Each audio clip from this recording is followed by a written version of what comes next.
Hello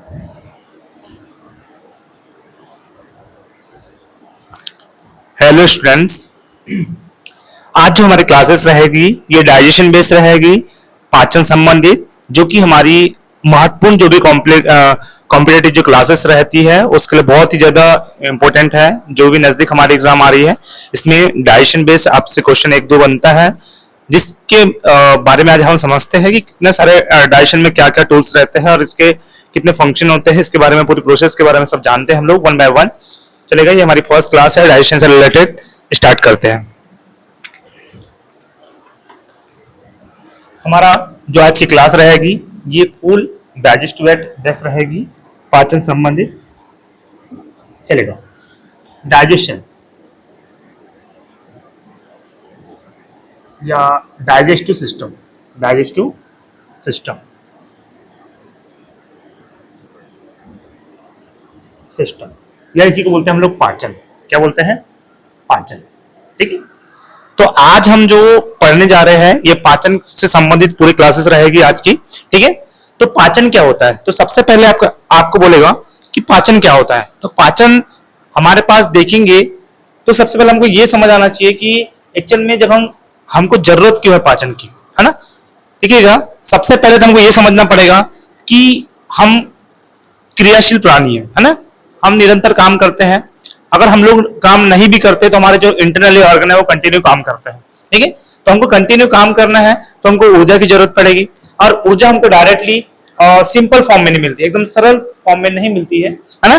तो जो भोजन है, भोजन एकदम जटिल फॉर्म में रहता है ना। जैसे आप बहुत सारे भोजन करते हो, जैसे कोई पिज्जा, कोई बर्गर, कोई पनीर, कहीं कुछ और, है ना। तो ये सारे जो भोजन रहते हैं ये काफी जटिल फॉर्म में रहते हैं, और जटिल फॉर्म में हमको डायरेक्टली एनर्जी नहीं मिलती है।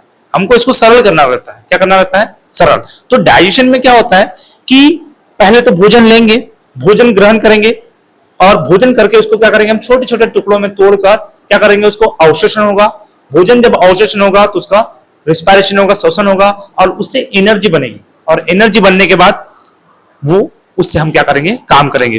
तो जब भी हम भोजन ग्रहण करते हैं तो वो कभी भी सिंपल फॉर्म में नहीं रहता, वो हमेशा कैसा रहता है, जटिल फॉर्म में। तो आपको अगर आप बोलेगा कि डाइजेशन किसे कहते हैं, तो आप डाइजेशन क्या बोलोगे, है ना। इसकी अगर परिभाषा लिखना चाहोगे आप डाइजेशन की, तो कैसा लिख सकते हो, बोल सकते हो कि जो डाइजेशन है, क्या है डाइजेशन। तो डाइजेशन क्या है, तो आप बोलोगे कि जटिल जटिल कार्बनिक जटिल कार्बनिक पदार्थों को तोड़कर उससे ऊर्जा प्राप्त करना पाचन कहलाता है। ठीक है, पाचन कहलाता है। ठीक है, तो क्या होता है कि हम लोग क्या करते हैं, जब भी डाइजेशन करते हैं तो हम इसको क्या करते हैं, जो कॉम्प्लेक्स, जब भी हम कोई चीज खाते हैं, है ना, जब भी हम कोई चीज भोजन के रूप में लेते हैं तो वो कैसा रहती है, जटिल फॉर्म में, एकदम कॉम्प्लेक्स रहता है। कैसा रहता है वो, कॉम्प्लेक्स रहता है। तो कॉम्प्लेक्स को हमको सबसे पहले क्या करना रहता है, इस कॉम्प्लेक्स को पहले हमको सिंपल बनाना पड़ता है। मतलब जो कॉम्प्लेक्स फूड मटेरियल है उसको हमको सिंपल बनाना पड़ता है। मतलब कॉम्प्लेक्स फूड मटेरियल्स को सिंपल फूड मटेरियल्स में पहले हम क्या करते हैं, उसको ब्रेक करते हैं। ठीक है, ब्रेक करने के बाद उससे डायरेक्टली एनर्जी नहीं मिलती, है ना। पहले उसका रिस्पायरेशन होगा और फिर उसके बाद एनर्जी मिलती है। तो वही तो बोलेंगे, कॉम्प्लेक्स फूड मटेरियल्स को सिंपल फूड मटेरियल्स में ब्रेक करके उससे एनर्जी प्राप्त करना, ये क्या कहलाते हैं हमारे पास, डाइजेशन। ठीक है, तो समझ आई मेरी बातें, ये हो गई आपकी परिभाषा। ठीक है, अच्छा सर ये कैसे होता है, देखो पहली बात यहां पर बोला है कार्बनिक। कार्बनिक मतलब जितने भी आपके खाने की जो भी चीजें है, जैसे मान के चलो आप लोगों ने जब भी कोई खाए हो और वो ग्लूकोज के फॉर्म में आ गई, C6H12 O6 के फॉर्म में आ गई, ये ग्लूकोज के फॉर्म में, तो देखिएगा इसमें भी सारे चीज में आपको क्या दिख रहा है, कार्बन। तो ये सारे चीज जो मटेरियल्स है, ये जब भी आप गेन करते हो या लेते हो, इंटेक करते हो, खाते हो, तो ये सारे का सारा क्या रहता है, चलो कार्बनिक से बना, कार्बन से बना पदार्थ रहता है।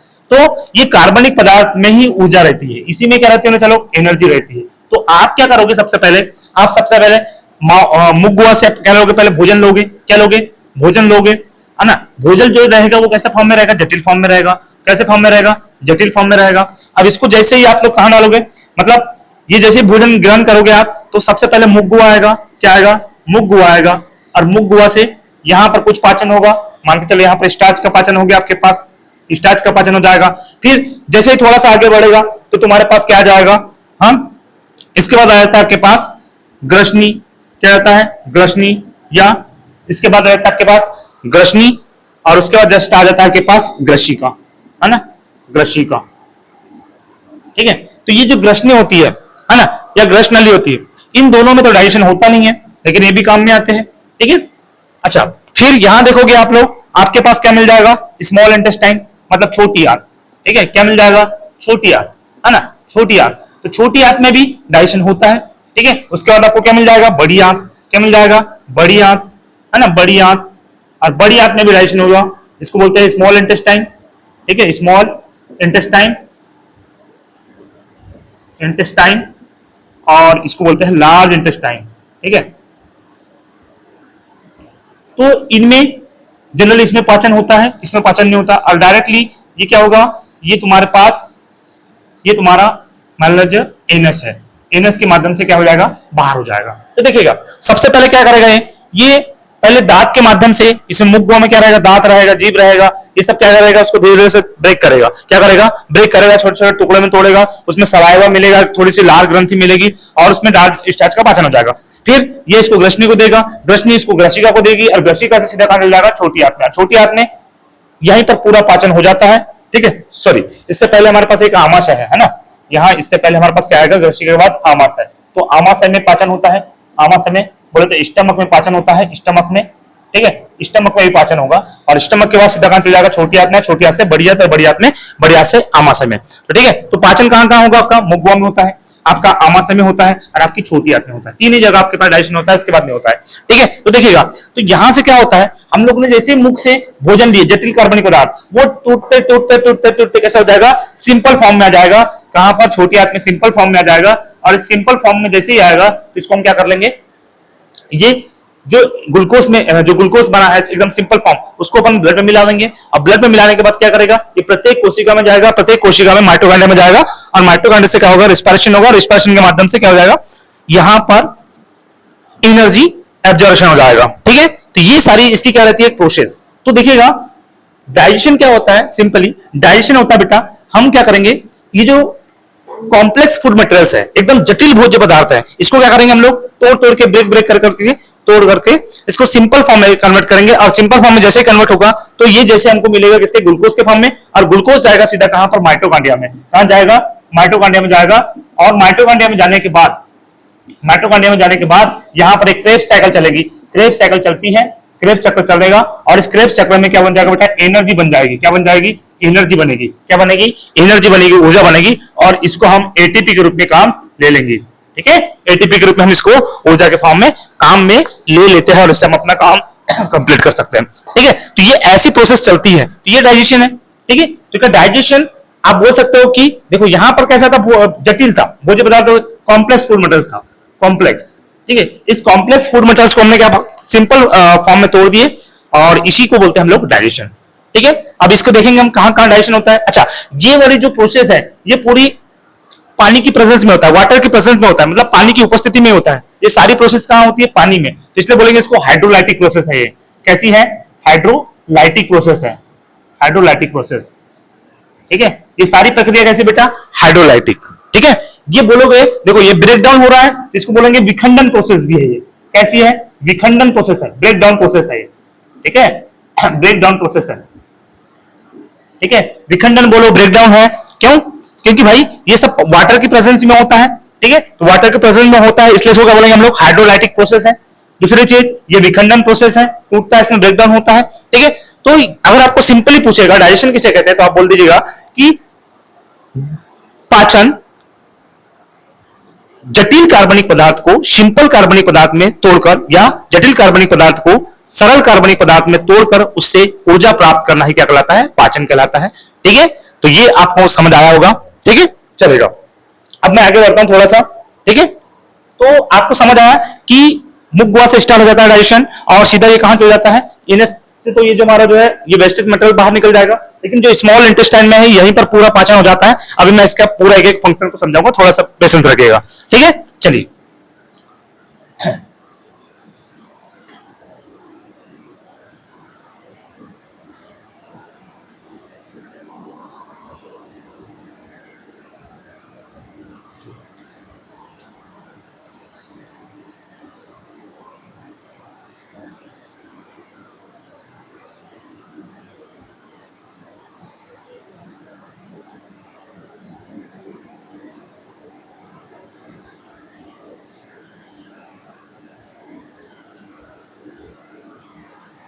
चलिए अब मैं आगे बढ़ता हूं। बेटा पाचन कितने प्रकार से होता है इसके बारे में थोड़ा सा मैं समझा देता हूं आप लोग को, ठीक है। देखिए पाचन, पाचन हमारे पास दो प्रकार से होता है, ठीक है। इन दोनों पाचन को समझ लेते हैं हम लोग। डाइजेशन टू टाइप्स होता है ना। डाइजेशन, डाइजेशन जो है या पाचन बोलो, ये दो प्रकार से होता है बेटा, है ना। दो प्रकार से होता है। एक होता है अंतः कोशिकी पाचन, अंतः कोशिकी पाचन, ठीक है। और एक होता है बाह्य कोशिकी पाचन, बाह्य कोशिकी पाचन, या इसको बोलते हैं हम लोग एंडो, क्या बोलते हैं इसको हम लोग, इंट्रा, इंट्रा सेल्यूलर डाइजेशन, और इसको बोलते हैं बेटा extra cellular, extra cellular digestion, ठीक है। डाइजेशन तो आपके पास पाचन जो है एक्स्ट्रा सेल्युलर हो गया, है। तो पाचन देखो मैं आपको बता रहा हूं, पाचन, पाचन जो है एक होता है अंतःकोशिकी पाचन और दूसरा होता है तुम्हारे पास बाह्य कोशिकी पाचन। तो अंतःकोशिकी मतलब इंट्रासेलुलर, इंट्रासेलुलर मींस क्या होता है, जो ऐसा पाचन जो कोशिका के अंदर होता है ना, और ऐसा पाचन जो कोशिका के बाहर होता है। जैसे मान के चलो, देखो यहां लिख देता हूं मैं, ऐसा पाचन, ऐसा पाचन जो कोशिका के अंदर होता है, कोशिका के अंदर होता है, ठीक है, मतलब अंदर होता है। ऐसा कोई भी जीव जो एक कोशिका से मिलकर बना है ना, ऐसा कोई भी जीव जो एक कोशिका से मिलकर बना है और एक ही कोशिका में उनका डाइजेशन क्लियर हो जाता है, तो ऐसा पाचन को क्या बोलते हैं हम लोग, अंतःकोशिकी पाचन। और ऐसा पाचन, ऐसा ऐसा पाचन जो कोशिका के बाहर होता है, कोशिका के बाहर, या कह सकते हैं कि अंगों में होता है ना। किसमें होता है, अंगों में होता है या कोई ऑर्गन में होता है। डाइजेस्टिव या पाचन, पाचन अंगों में होता है, ठीक है। तो ऐसे पाचन क्या बोलेंगे हम लोग, बाह्य कोशिकी पाचन, ठीक है। अच्छा अंतःकोशिकी पाचन कहां पे होता है, आपने सुनेंगे पोरीफेरा, पोरीफेरा, पोरीफेरा में क्या होता है, स्पंज, इसमें जो पाचन होता है कैसा होता है, इसमें पोरीफेरा में जो पाचन होता है उसमें कैसा पाचन होता है, उसमें पाचन होता है तुम्हारा अंतःकोशिकी, है ना। दूसरा प्रोटोजोआ लो, प्रोटोजोआ, प्रोटोजोआ भी कैसे पाचन होता है, चलो अंतःकोशिकी। प्रोटोजोआ हो गई तुम्हारे पास, प्रोटोजोआ में अमीबा हो गया, अमीबा इसका एग्जांपल है। प्लाज्मोडियम हो गया, प्लाज्मोडियम, ठीक है, प्लाज्मोडियम। और सिलेंट्रेटा भी ले लो, सिलेंट्रेटा, क्या चलो सिलेंट्रेटा, ठीक है। ये जो सिलेंट्रेटा होता है इसमें जो आता है हाइड्रा, क्या आता है, चलो हाइड्रा। तो हाइड्रा में भी किस प्रकार पाचन होता है, कोशिकी पाचन होता है, मतलब अंतःकोशिकी होता है। और भी है, और भी प्लेटी हेलमिंथेज, प्लेटी हेलमिंथेज, प्लेटी हेलमिंथेज, ठीक है। प्लेटी हेलमिंथेज में भी क्या होता है, जो चपटे क्रमी होते हैं उनमें चपटे क्रमी, चपटे क्रमी, तो इनमें भी किस प्रकार से डाइजेशन होता है, बोलो कैसा होता है, अंतःकोशिकी पाचन होता है, ठीक है। कैसा होता है, अंतःकोशिकी पाचन होता है, ठीक है। देखिएगा जनरली क्या होता है, आजकल जो भी स्टडी हो रही है तो थोड़ा सा लेवल ऑफ क्वेश्चन पूछता है, जैसे इनमें क्या होता है कि आजकल अब इंसानों में तो बहुत कम पूछने लग गए हैं, लेकिन ये पूछते भी है। लेकिन जो ज्यादातर पूछता है कि इससे रिलेटेड जो जीवों में है वो किस टाइप से डाइजेशन होता है, तो आपको पता रहना चाहिए कि अमीबा में किस टाइप से पाचन होता है, तो अंतःकोशिकी या सेलुलर डाइजेशन होता है, इंट्रासेलुलर। और ये जो प्लाज्मोडियम है इसमें भी इंटरसेलुलर, ये सिलेंट्रेटा का देख लीजिएगा एक, ये संघ है सब, है ना। आप लोगों ने संघ पढ़े होंगे, 11 प्रकार के फाइलम जो है उनमें से ये जो फाइलम है ना। प्लेटी हेलमिंथिस में कैसा होता है, या चप्टेक्रमी में भी कैसा होता है, बोलो। इसमें भी आपका सेलुलर डाइजेशन होता है, ठीक है। अच्छा, अब आगे देखते हैं। जैसे तुम्हारे पास है, अब यहां से देखो, ये जो प्लेटी हेलमिंथिस है ना, प्लेटी हेलमिंथिस है और कॉर्डेटा है ना, कॉर्डेटा, जो कॉर्डेटा संघ है ना, जो कॉर्डेटा संघ है, मतलब जो प्लेटी हेलमिंथिस है और इससे पीछे कॉर्डेटा संघ, इन दोनों में क्या होता है, चलो ये यहां से मतलब जो प्लेटी हेलमिंथिस से लेकर कॉर्डेटा तक, है ना, प्लेटी हेलमिंथिस से लेकर कॉर्डेटा तक जो डाइजेशन होता है वो कैसा डाइजेशन होता है, चलो बोलो, वो एक्स्ट्रा सेलुलर होता है, ठीक है। और जैसे मानव में भी कैसा डाइजेशन होगा, बोलो। मानव में डाइजेशन होता है कौन सा वाला, एक्स्ट्रा सेलुलर, मतलब हमारा जो डाइजेशन होता है हमारे अंगों में होता है, पाचक जो अंग होते हैं, ठीक है। ये सिर्फ कोशिका के अंदर ही नहीं होता है, पूरे डाइजेशन के जितने भी अंग ऑर्गन है उनमें होता है, जैसे स्टमक हो गया, इंटेस्टाइन हो गया, मुख गुहा हो गया, बगल कैविटी, इनमें सब में डाइजेशन होता है, ठीक है। तो क्लियर हुआ मेरी बात। तो अंतःकोशिकीय पाचन का मतलब कैसा होता है कि ऐसा पाचन जो कोशिका के अंदर होता है ना, पाचन की जो प्रोसेस है कोशिका के अंदर होता है, जैसे पोरीफेरा में, स्पंज में, है ना, पोरीफेरा जो संघ है इसके स्पंज हो गया, प्रोटोजोआ में अमीबा, प्लाज्मोडियम, सिलेंट्रेटा में हाइड्रा में, प्लेटी हेलमिंथिस में, चप्टेक्रमी में, तो इनमें जो होगा, है ना, ठीक है। तो इनमें कैसा होगा, अंतःकोशिकीय पाचन होगा। और इसमें जो होगा प्लेटी हेलमिंथिस से लेके कार्डिया तक, है ना, प्लेटी हेलमिंथिस से लेके कार्डिया तक, जो कार्डिया संघ है बेटा, यहां तक की जो होगा वो कैसा होगा, बाह्य कोशिकीय होगा, या फिर बोल सकते हैं अंगों में होगा, पाचक अंगों में होगा। और ये जो मानव है इसमें भी कैसा होगा, बोलो, अंगों में, ठीक है। और एक एक हाँ, देखो बेटा, यहां पर मैंने प्लेटी हेलमिंथिस लिखा है और यहां पर भी लिखा हूं प्लेटी हेलमिंथिस, तो कोशिकी और मतलब बाह्य कोशिकी, मतलब अंतःकोशिकी और बाह्य कोशिकी, मतलब जो प्लेटी हेलमिंथिस है, यहां पर नोट करके लिख लीजिएगा, जो प्लेटी हेलमिंथिस है ना, प्लेटी हेलमिंथिस है, तो इसमें दोनों प्रकार से डाइजेशन होता है, ठीक है। मतलब अंतःकोशिकी भी होता है, अंतःकोशिकी भी होगा और बाह्य कोशिकी भी होगा, बाह्य कोशिकी भी होगा, ठीक है। तो जो प्लेटी हेलमिंथिस है, प्लेटी हेलमिंथिस है बेटा, इसमें जो डाइजेशन होगा इसमें अंतःकोशिकी भी होगा और बाह्य कोशिकी भी होगा। यहां तक कि मेरी बात आप लोग को समझ आ गई होगी कि सबसे पहले मैंने बताऊं कि डाइजेशन किसे कहते हैं, तो आप लोगों का डाइजेशन जटिल कार्बनिक पदार्थ को सिंपल कार्बनिक या सरल कार्बनिक पदार्थ में तोड़कर उससे ऊर्जा प्राप्त करना ही क्या कहलाता है, डाइजेशन कहलाता है या पाचन कहलाता है। पाचन हमारे पास दो प्रकार के देखे आप लोगों ने, एक होता है अंतःकोशिकीय पाचन और एक होता है बाह्य कोशिकीय पाचन।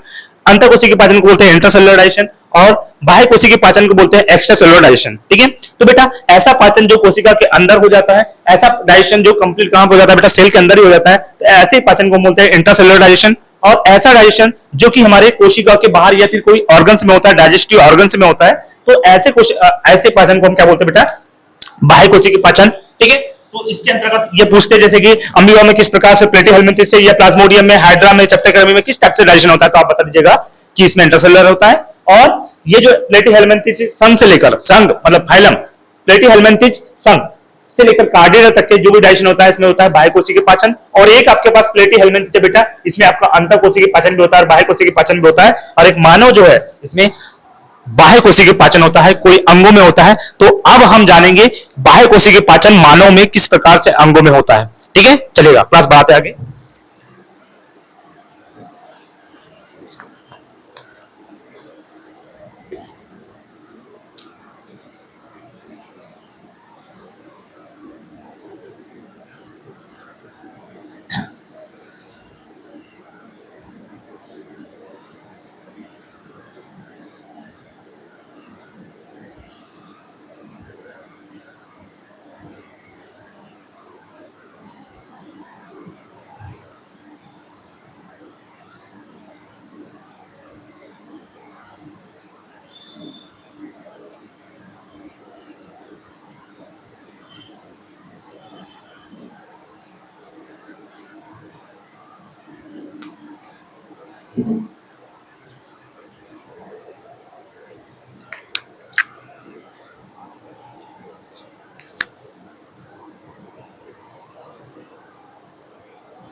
चलिए, मैं मानव में आपको डाइजेशन किस टाइप से होता है, ह्यूमन में किस टाइप से डाइजेशन होता है, मैं इसके बारे में जानकारी देता हूं सबसे पहले आप लोग को। तो सबसे पहले यदि मानव में देखेंगे तो सबसे स्टार्ट पहले होता है मुख गुहा से। कहां से होता है? मुख गुहा से। कहां से होगा? मुख गुहा, या इसी को इंग्लिश में बोलते हैं बकल कैविटी। क्या बोलते हैं? Buccal cavity. कैविटी का मतलब होता है खाली जगह। कैविटी का मतलब क्या होता है? खाली जगह। ठीक है, ये मुख गुहा से स्टार्ट होता है, और मुख गुहा से सेकंड नंबर पे आएगा कहां पर? ग्रसनी में आ सकता है। किस में आ सकता है ये? ग्रसनी में। कहां आएगा? ग्रसनी में। ग्रसनी, और फिर ग्रसनी से सीधा जाएगा किसमें? बोलो, ये ग्रसनी से सीधा जाएगा ग्रसिका में। ग्रसिका, ग्रसिका, ग्रसनी से सीधा ग्रसिका, और ग्रसिका से सीधा आता है बेटा आमाशय में। कहां आता है? आमाशय में। आमाशय में, और आमा से सीधा से आता है इसमें किसमें? छोटी आंत। कहां आएगा ये?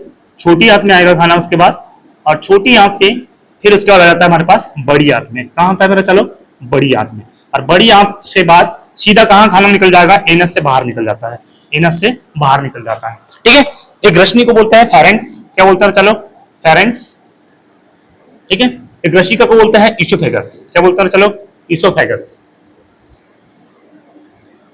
ठीक है, इसोफेगस, या इसी को ग्रसिका बोलते हैं, या ग्रासनाल भी बोल सकते हैं इसको हम लोग। ग्रासनाल भी बोल सकते हैं, ग्रासनाल। ठीक है, अच्छा, ये आमाशय है। ठीक है, इसोफेगस होगा, इसको बोलते हैं स्टमक। क्या बोलेंगे हम लोग? स्टमक। और यहां छोटी आंत स्मॉल इंटेस्टाइन। Small intestine. ठीक है, इसको बोलते हैं लार्ज इंटेस्टाइन। Large intestine. ठीक है, और ये है आपके पास लास्ट में एनस। ठीक है, चलेगा। तो इस टाइप से हमारा जो फूड है ये इस पाथ में चलता है। तो सबसे पहले जो भोजन है वो कहां जाएगा? बकल कैविटी से ग्रसनी। ठीक है, और फिर ग्रासनाल या ग्रसिका से होते स्टमक, स्टमक से स्मॉल इंटेस्टाइन, स्मॉल इंटेस्टाइन से लार्ज इंटेस्टाइन, और साथ डायरेक्टली कहां जाता है? फिर उसके बाद एनस से बाहर। ठीक है, अच्छा, इस बीच में और भी चीजें होती है। जैसे अगर बात करूं तो यहां देखोगे तो आपको यही छोटी आंत में एक लगा हुआ दिखेगा। क्या? एक इस टाइप से एक एक संरचना दिखेगी आपको, है ना? इस टाइप से थोड़ी संरचना दिखेगी आपको, ये इस टाइप से है। ठीक है, ये आपका है लीवर। क्या है? लीवर। देखो, लीवर में जाता नहीं खाना, लेकिन लीवर भी काम करता है। यहाँ पर कैसे काम करता है मैं बताऊंगा। ठीक है, यहां पर पहले आता है लीवर, और लीवर से एक ये इस टाइप से, इस टाइप से देखोगे तो एक लगा रहता है गाल ब्लेडर। क्या लगा? Gall bladder. क्या रहता है? Gall bladder. ठीक है, गाल ब्लेडर। ठीक है, ये गाल ब्लेडर है, ये वाला गाल ब्लेडर है, और गाल ब्लेड से, गाल ब्लेडर जो बनता है पीतरस बनेगा यहाँ पर, और ये कहां चल जाएगा? आपका छोटी आंत में। ठीक है, तो देखिएगा, लीवर से बनता है बाइल जूस। क्या बनता है? Bile juice. बताएंगे अभी हम कहां कैसे बनता है। तो बाइल जूस, या इसको बोलते हैं पीतरस। क्या बनेगा? पीतरस। और ये पीतरस कहां जाके स्टोर हो जाता है? देखो, बनता लीवर में, स्टोर हो जाएगा तुम्हारे पास गाल ब्लेडर में। स्टोर कहां होगा? तो गाल ब्लेडर में। और काम कहां करेगा? वर्क कहां करेगा? तो छोटी आंत में। कहां काम करेगा? वर्क कहां करेगा? काम कहां करेगा? तो छोटी आंत में। ठीक है, अच्छा, इधर और देखोगे तो एक और चीज दिखने को मिलेगी आपको। क्या?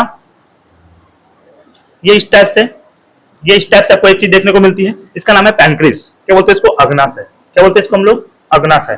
ठीक है, ये जो अग्नाशय है, ये अग्नाशय या पैनक्रिस, जो पैनक्रिस है, इससे भी बहुत सारे एंजाइम निकलते हैं। इसको पूर्ण पाचक एंजाइम बोलते हैं, कंप्लीट डाइजेस्टिव फ्लूइड, और ये भी यहाँ काम करता है। अब कहाँ काम करता है इसको मैं थोड़ा सा भी बाद में बताऊंगा, क्योंकि इसके साथ मुझे और कुछ भी चीज अटैच करना है। ठीक है, चलेगा। तो यदि मैं बकल कैविटी की बात करूं, मुख गुहा की बात करूं, तो डायरेक्टली क्या मुख गुहा में क्या एक ही चीज होता है? कि नहीं, मुख का मतलब होता है मुख, माउथ। ठीक है, और गुहा का मतलब होता है खाली जगह। कैविटी मींस क्या होता है? खाली जगह। जहां पर आपको खाली जगह, जैसे आ करेंगे तो इसमें बहुत सारी खाली जगह मिलेगी। ठीक है, तो इस खाली जगह में भी बहुत सारी चीजें हैं। देखोगे, जैसे तुम्हारे पास खाली जगह में क्या क्या मिलेगा, देखो। सबसे पहले मिलेगा आपको टीथ। क्या मिलेगा? टीथ। क्या मिलेगा?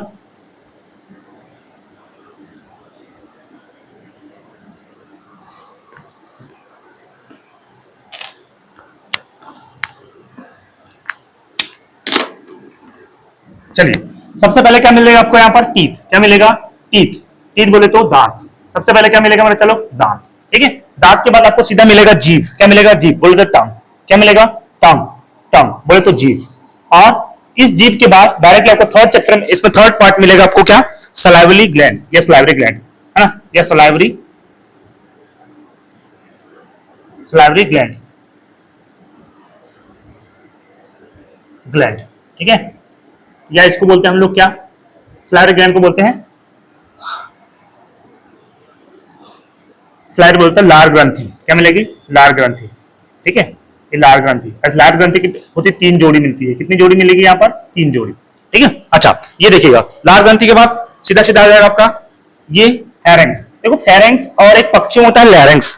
देखो जो कंठ होता है इसको बोलते हैं फेरेंक्स। इसी से हमारी जो ओकल कैविटी की जो आवाज आती है उसी के माध्यम से आती है। फेरेंक्स और लैरिंक्स डिपेंड करता है। तो पक्षियों में जनरली क्या होता है? लैरिंक्स होता है। पक्षियों में क्या होता है मेरा? चलो पक्षियों में जनरली क्या होता है? ये ग्रसनी की जगह क्या होता है? लैरिंक्स, है ना, लैरिंक्स। पक्षी में होता है लैरिंक्स पक्षियों में, और इसी से आपकी आवाज मीठी अच्छी लगती है। ठीक है, और जो इंसानों में होता है क्या होता है? फेरेंक्स होता है। ठीक है, अच्छा इसके बाद आता है आपके पास ग्रासनाल, है ना। ये ग्रासनाल बोले तो ईसोफेगस, समथिंग ये 25 सेंटीमीटर का रहता है, 25 सेंटीमीटर का लगभग। ठीक है, अच्छा ये ग्रासनाल जो होता है ये इसको बोलते हैं common part of air and food. मतलब ये जो है ना, ये जो ईसोफेगस है, ईसोफेगस में क्या होता है? चलो जनरली एक नली इस टाइप से देखो, ये इस टाइप से एक नली इधर जा रही है, एक नली इधर जा रही है। ठीक है, ये देखो, तो मान लीजिए ये नली है ना, इसी नली से जाना है। तो एक जा रही तुम्हारे पास, ये तुम्हारा समझ लीजिएगा ये डाइजेशन वाला एरिया है, और ये वाला तुम्हारा जो है लंग्स वाला एरिया है। ये कौन सा एरिया है? लंग्स वाला है। तो यहाँ पर एक ढक्कन लगा रहता है, कि किस चीजों को किधर जाना है। तो ये कॉमन पार्ट है, ठीक है, ये ट्रैफिक मैन भी बोल सकते हो। देखो कॉमन पार्ट मतलब कि किस साइड में, देखो अगर यहां से एयर जाएगी, इधर से एयर आएगी तो खाने वाले को बंद कर देगा, और यदि यहां से खाना आएगा तो एयर वाले को बंद कर देगा। बाद में और कभी कभी क्या होता है कि हम खाना खाते रहते हैं, बात करते रहते हैं, तो बात करते हैं तो क्या हो जाता है, खाना आपका ध्यान नहीं रहता। ये इसको बोलते हैं एपिग्लोटिस। क्या बोलते हैं? चलो एपिग्लोटिस, ठीक है, इसको बोलते हैं एपिग्लोटिस, और यह है ग्लोटिस। ठीक है, ये है ग्लोटिस। तो क्या होता है कि जब आप खाना खाते रहते हो तो आपका ध्यान नहीं रहता, और आप क्या करते हैं, पानी भी साथ में, खाना भी साथ में, तो इस हवा के माध्यम से यहाँ पानी चल जाता है या खाना चल जाता है, फूड मटेरियल चल जाता है, तो आपको फिर बार बार दिक्कत होती है ना, फिर खांसी आती है बाहर से, फिर आप उसको थोड़ा सा, आपका जो डायफ्राम है इसको और थोड़ा जोर देना पड़ता है, फेफड़े के माध्यम से उसको बाहर निकालना पड़ता है। तो ये एपिग्लोटिस है, यहीं से आपका खाना और यहीं पर आपका गैस मतलब हवा, है ना, गैस पानी सब यहीं से जाता है। ठीक है, तो ये हो जाता है तुम्हारा कौन सा वाला पार्ट का है? ईसोफेगस का है। तो ईसोफेगस में ये वाला जो है ग्लोटिस, इसके बाद ढक्कन लगा दोगे तो क्या हो जाएगा? एपिग्लोटिस। ठीक है, चलेगा। ये देखो एयर और फूड का कॉमन पार्ट है, क्योंकि यहीं से खाना और यहीं से हवा जाती है, इसलिए इसको बोलते हैं common part of air and foods. Okay, next आगे देखिएगा।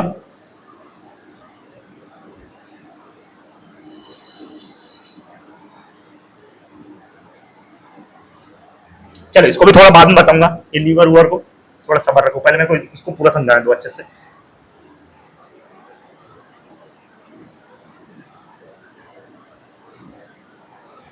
चलिए देखिए आगे क्या है, चलो इसको मोड़ लेता हूं यार।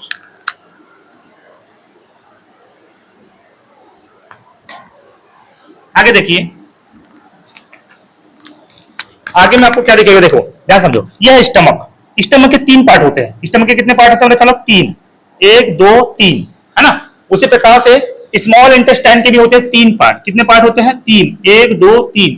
उसी प्रकार से हमारे पास ये जो लार्ज इंटेस्टाइन है या बड़ी आंत है, इसके भी 3 पार्ट होते हैं, 1 2 3। अब क्या क्या होता है ध्यान समझोगे। इसका होता है बेटा कार्डिक, फंडिक, और एक होता है पाइलोरिक। कार्डिक, फंडिक और पाइलोरिक। ठीक है, कार्डिक, फंडिक और पाइलोरिक। ठीक है, अच्छा इसका देखो छोटी आंत क्या होता है? एक होता है डूडोनियम, एक होता है जेजुनम, और एक होता है चलो इलियम। क्या होता है? इलियम। ठीक है, इसके 3 पार्ट हो गए किसके? छोटी आंत के। अच्छा बड़ी आंत के भी 3 पार्ट होते हैं, कौन सा? सीकम,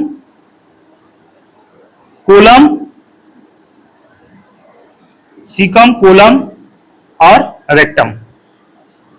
ठीक है, देखिए सबसे पहले हमने ये मुख गुहा देखे। ये मुख से स्टार्ट होता है, मुख गुहा, है ना, ये अंदर जैसे आएगा तो मुख गुहा हो जाएगा। तो मुख गुहा में आपने क्या क्या देखेंगे? टीथ देखेंगे, दांत देखेंगे, टंग देखेंगे, जीभ, सलाइवरी ग्लैंड देखेंगे, और यहां पर आपने ईसोफेगस देख लिए। अच्छा आमा से जो होता है ये जे शेप में होता है। कैसा शेप रहता है इसका? जे शेप, है ना, जे शेप। ठीक है, जे सेप्ट रहता है, समझ आया कैसा कर रहता है, जे सेप्ट रहता है। इसके तीन पार्ट होते हैं, कार्डिक, फंडिक और पाइलोरिक, ठीक है। अच्छा अब देखिएगा यहां पर कहां कहां पाचन होता है ये समझ लीजिए। पाचन यहां से पूछता है कि कौन से पार्ट में पाचन होता है और किस पार्ट में पाचन नहीं होता है, ठीक है। पहली बात, मुख गुहा में पाचन होता है, किसका पाचन होता है तो आप बोलोगे स्टार्च का। किसका पाचन होता है, स्टार्च का। तो आप बता दीजिएगा पहले ही स्टार्च का पाचन कहां हो जाता है तुम्हारे मुख गुहा में, ठीक है। अच्छा दूसरी चीज, दूसरा देखिए, दूसरा क्या है हमारे पास, दूसरा है बेटा हमारे पास आमाशय। क्या है हमारे पास, आमाशय। तो ये आमाशय में भी पाचन होता है, यहां पर भी बहुत सारी चीजों को पाचन होता है, ठीक है। प्रोटीन का पाचन होता है, वसा का पाचन होता है, अभी बताएंगे हम लोग को। तो आपका पहला पाचन कहां हो गया, मुख गुहा में। दूसरा पाचन आमाशय में। तीसरा पाचन कहां होता है, चलो आपका छोटी आंत में। कहां होता है आपका, छोटी आंत में। ये तीन ही जगह पाचन होता है। उसके बाद यहां पाचन नहीं होता है, यहां पाचन नहीं होता, यहां अवशोषण होता है। या अवशोषण बोले या फिर बोल सकते हैं इसमें कि वाटर एब्जॉर्प्शन होता है, मतलब यहां से पूरा ये वाटर को फिर से खींच लेगा। अभी समझाऊंगा कैसे करते हैं, तो ठीक है चलेगा। तो अगर आपको पहला क्वेश्चन क्या बनेगा कि जो तुम्हारा पाचन है किस किस पाचन अंगों में होता है, तो आप पहला बोल दोगे कि सिर्फ तीन ही जगह होता है, एक मुख गुहा में, एक आमाशय में और एक हमारे पास छोटी आंत में। और संपूर्ण पाचन, कंप्लीट डाइजेशन, कंप्लीट डाइजेशन कहां होता है, तो आप बोल दोगे ना, क्या बोलोगे, कंप्लीट डाइजेशन कहां होता है, तो आप बोलना छोटी आंत में। कहां होता है, चलो छोटी आंत में। छोटी आंत में तुम्हारा कंप्लीट डाइजेशन होता है, पूर्ण पाचन। कहां होता है, पूर्ण पाचन, ठीक है। अच्छा ये देखिएगा, क्या देखो यहां पर कार्डिक, फंडिक, पाइलोरिक का मतलब क्या होता है, जैसे आप आमाशय बनाओगे, या एक नली, ये पूरी एक ही नली है, ये पूरी एक नली है, इसको बोलते हैं एलिमेंट्री केनाल। क्या बोलते हैं, एलिमेंट्री केनाल, ठीक है।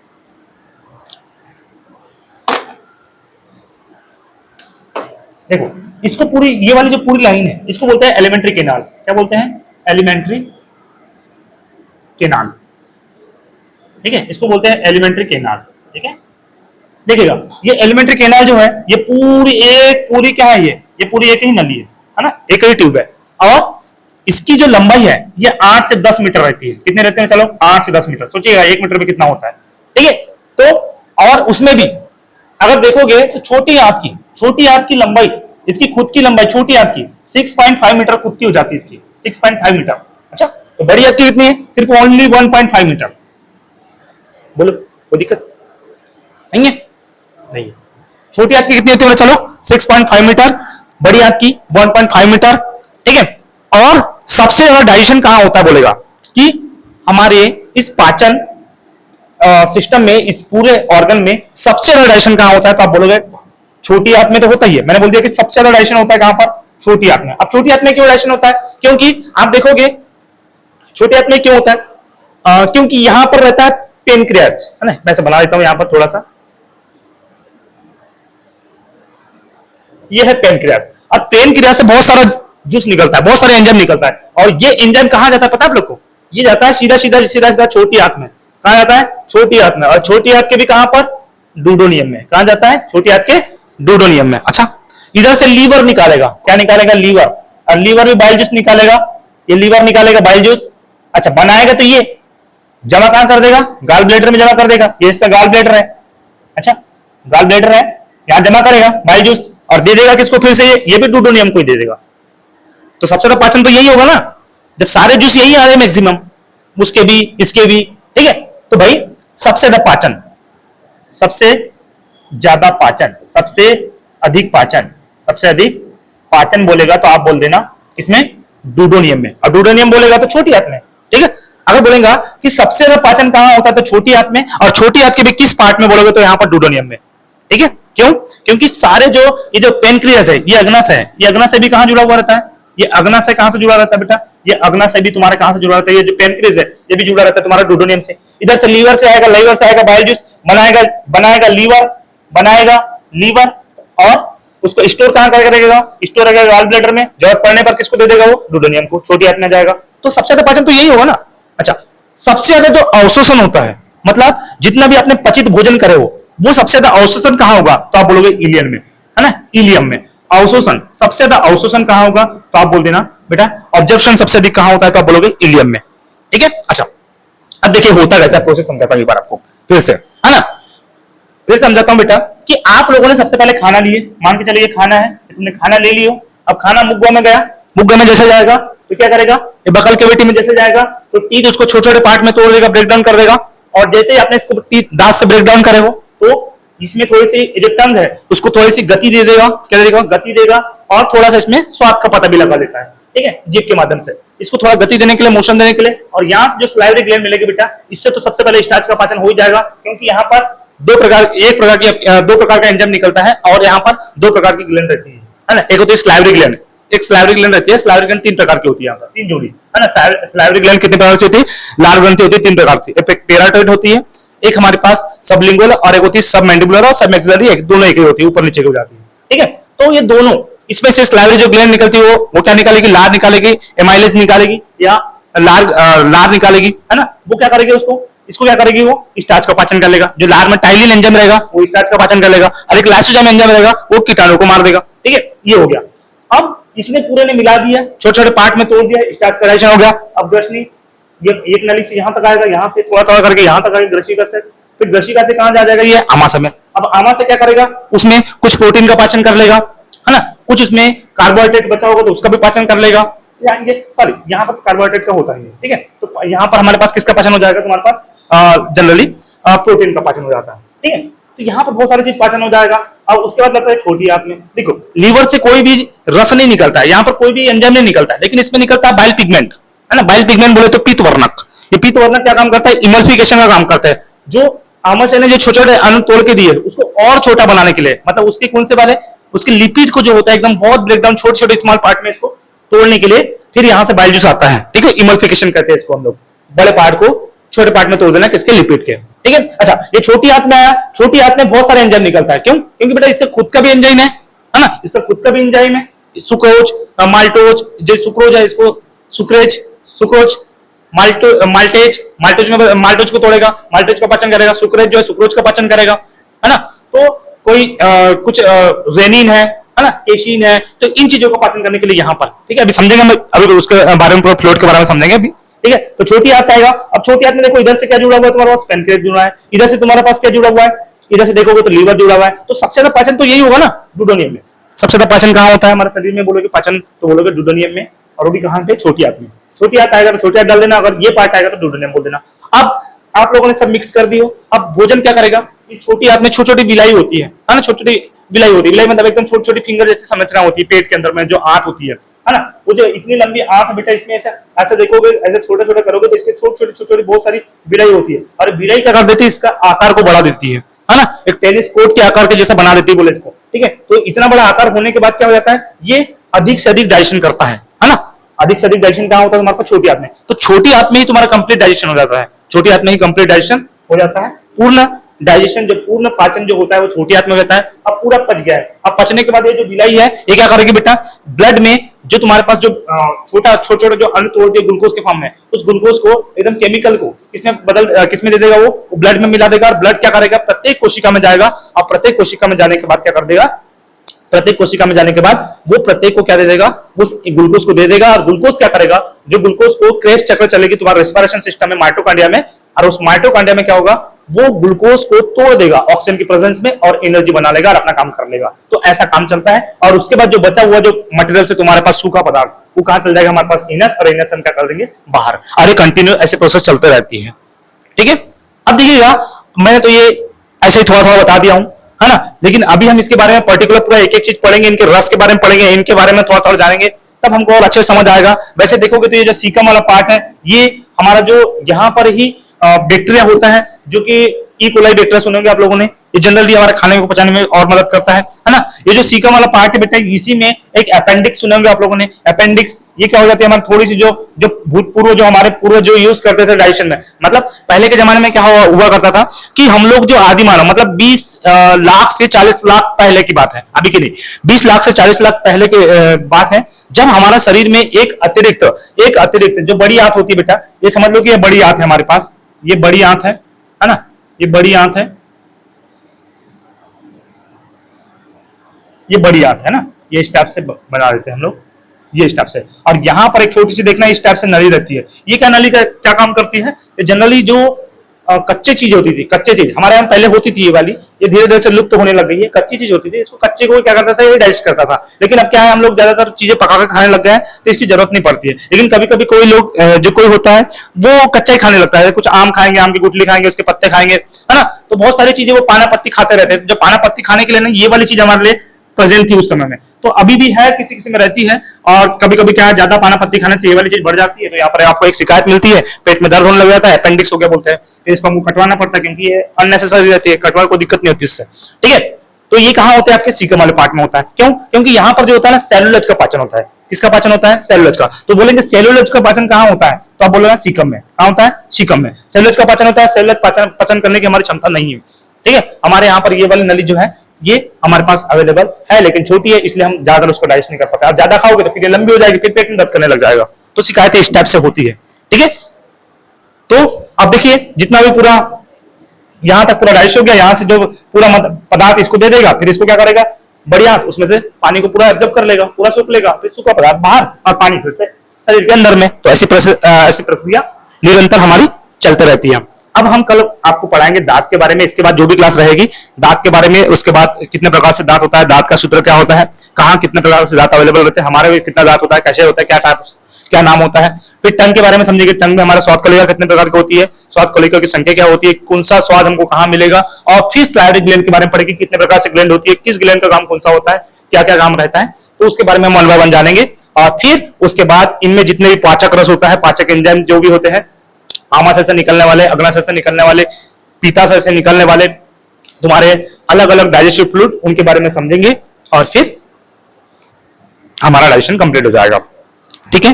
धन्यवाद। यहीं तक आज मैं क्लास को रखना चाहूंगा, क्योंकि मेरे ख्याल से वीडियो बहुत बड़ा हो गया है वीडियो, है ना।